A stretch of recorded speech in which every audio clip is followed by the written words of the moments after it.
David tint conseil avec les chefs de milliers et de centaines, avec tous les princes.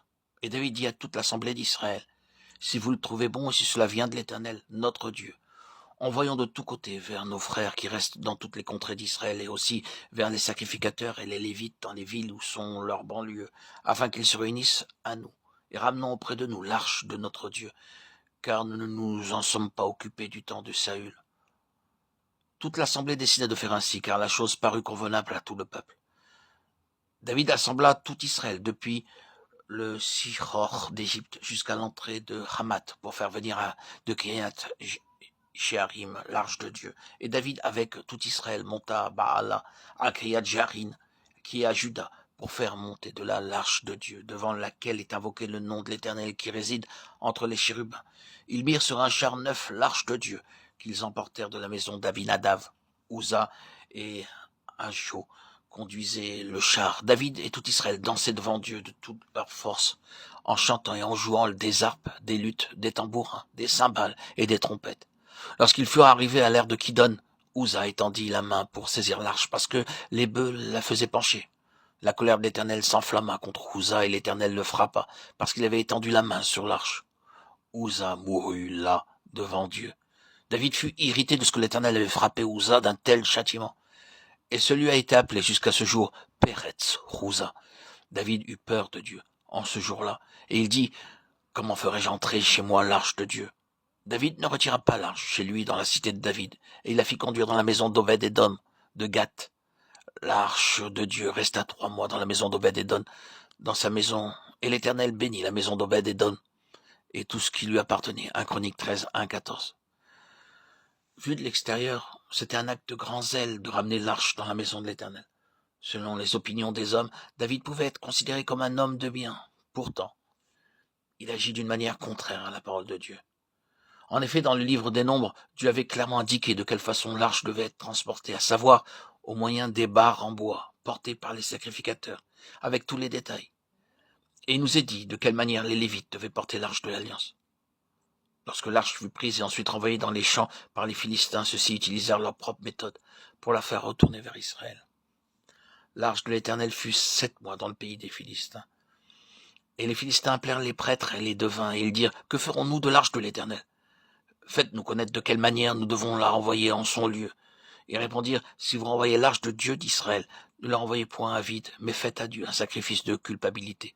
Alors vous guérirez, et vous saurez pourquoi sa main ne s'est pas retirée de dessus vous. Les Philistins dirent, quelle offrande lui ferons-nous? Ils répondirent, 5 tumeurs d'or et 5 souris d'or, d'après le nombre des princes des Philistins, car une même plaie a été sur vous tous et sur vos princes.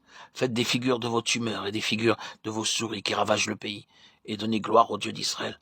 Peut-être cessera-t-il d'appesantir sa main sur vous, sur vos dieux et sur votre pays. Pourquoi endurciriez-vous votre cœur comme les Égyptiens et Pharaon ont endurci leur cœur? N'exerça-t-il pas ces châtiments sur eux?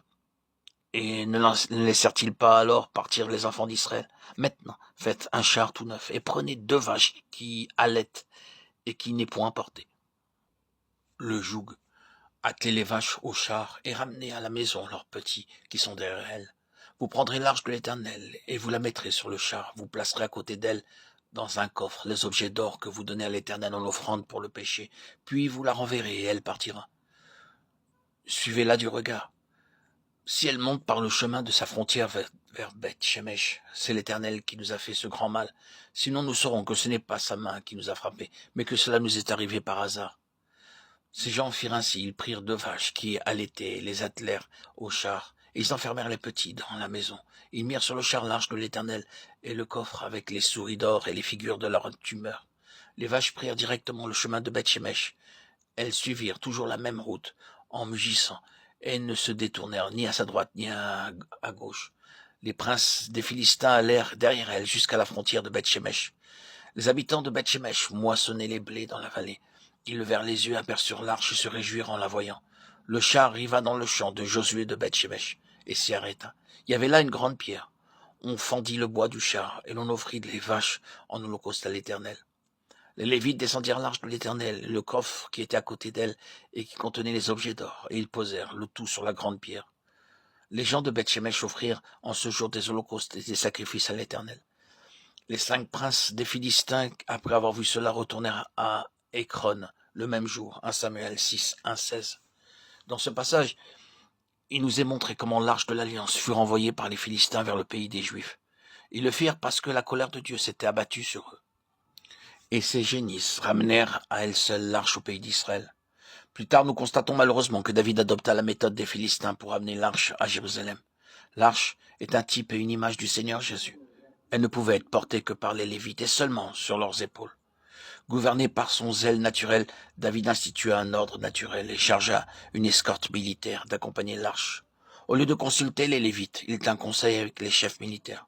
Au lieu de s'ajuster à l'ordre divin, il s'abaissa à consulter un conseil militaire. Il s'imagina sans doute qu'en agissant de cette manière, cela ferait une très grande impression sur le peuple.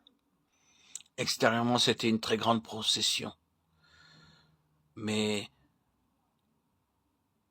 il n'avait pas consulté le Seigneur. Selon la parole de Dieu, personne n'avait le droit de porter la main sur l'arche de l'Alliance. Lorsque les bœufs trébuchèrent en tirant le char, l'arche se mit à vaciller. La colère de Dieu tomba sur Uza qui avait mis la main sur l'arche. Il mourut à cet endroit même. Et Dieu enseigna là à David une leçon très importante. Nous ne pouvons pas introduire la sagesse naturelle dans la maison de Dieu. C'est justement pour cette raison que l'on trouve tant de stérilité, tant de sécheresse dans le peuple de Dieu, dans la maison de Dieu. Mais dans le chapitre 15, David se repentit. C'est alors que Dieu enleva la paille et le foin du cerveau de David, ce que nous appelons sagesse et intelligence. Dieu le regarde comme de la paille. De l'avis de Dieu, il y avait à ce moment-là beaucoup de rebut dans le cerveau de David. Il en est de même pour beaucoup d'entre nous. Extérieurement, nous sommes très intelligents, mais nos cerveaux sont pleins de rebuts, que nous nous appelons nous-mêmes sagesse et intelligence selon ce monde. Dieu doit utiliser toutes sortes de moyens pour délivrer nos cerveaux de tous ces rebuts.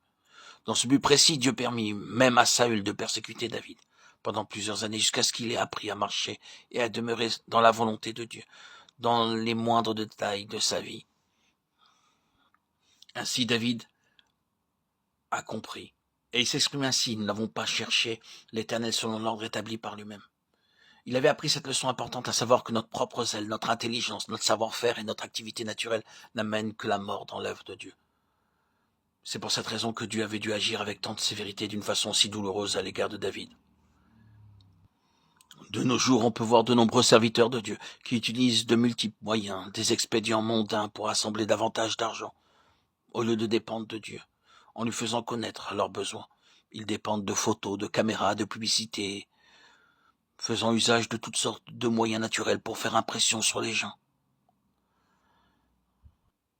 De même, dans d'autres pays, on peut voir que pour rassembler beaucoup d'argent pour l'œuvre de Dieu, on embauche des spécialistes, des gens qui savent comment manipuler les pensées humaines pour obtenir plus d'argent.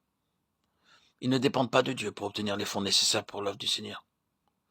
C'est ainsi qu'on emploie toutes sortes de stratagèmes, de moyens humains, terrestres, mondains pour attirer les gens dans les réunions. Ce sont des méthodes mondaines qui ne sont pas scripturaires.